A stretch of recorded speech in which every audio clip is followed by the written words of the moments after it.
Hello everyone.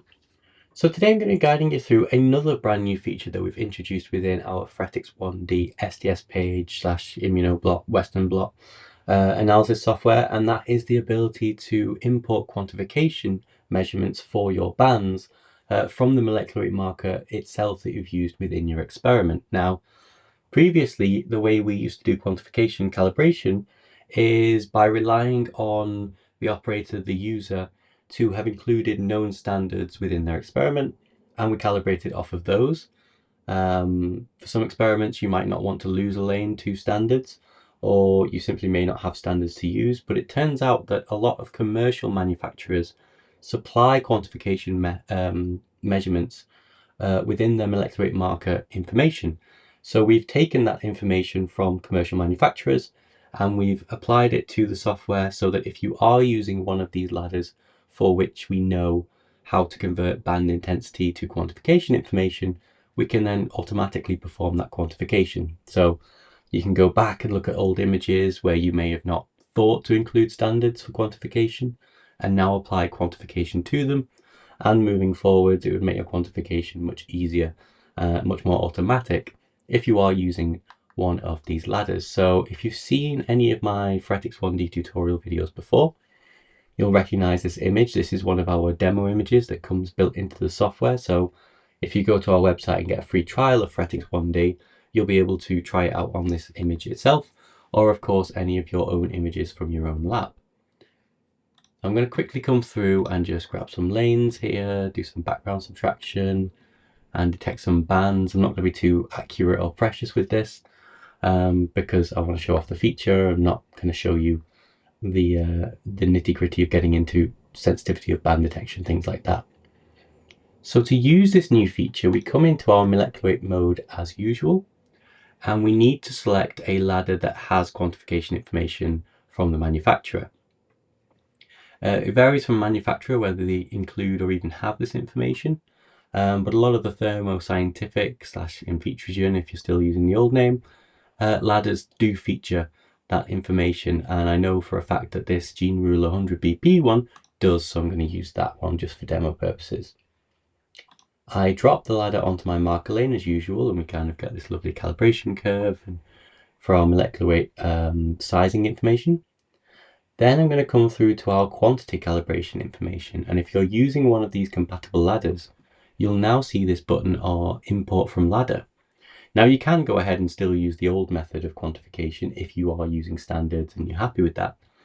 But if you want to use this automatic quantification feature, if you click on import from ladder, it will generate you automatically a curve based on the information that we have within the software for the molecular weight ladder that you've chosen. And then it will come through and all of your bands will be quantified. You can see here this vol calib column of the results table. That's where all of your calibrated volumes now live. And we do have the ability to select different curve fitting types for your quantity calibration as per usual. Now, this ladder was not used on this image, so these results have come out rather garbled, and none of these curve fit types are going to overcome that. But for your images where you're using the correct ladder that you used in your experiment, this will show up as a nice calibration curve.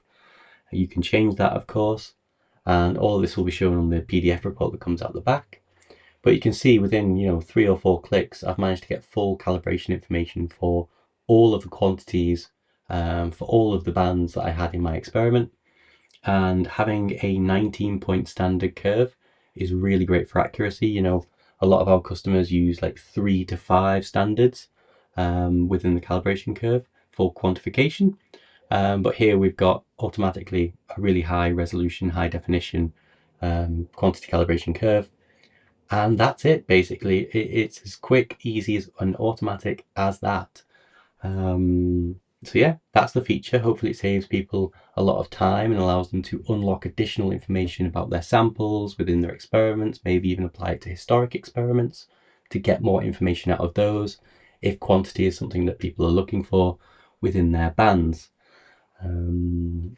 Yeah, that's it. So if you want a free trial of our Phoretix 1D software to see how it handles your quantification with your molecular weight markers, please check out the link in the description below.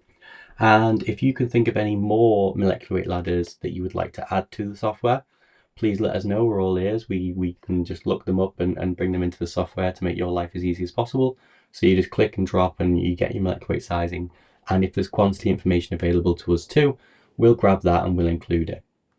Another important aspect to know as well is if you're using custom templates, so if you designed your own molecular weight markers, we now have the ability to add in quantity information for those as well. So again, we can support ones that aren't built into the software, whether they be from a commercial manufacturer or whether you've generated them in-house and they're known only to you. You can add them in here, define the number of steps and add the quantity to do that automatic quantification during that quantification step as well. So we're fully covered on automating, be it commercial markers or in-house developed markers, to be able to give and provide that quantity information within your report as quickly and easily as you've just seen. So yeah, please feel free to add any information in the comments, feedback to us what you want to see next in future versions of Phoretix 1D.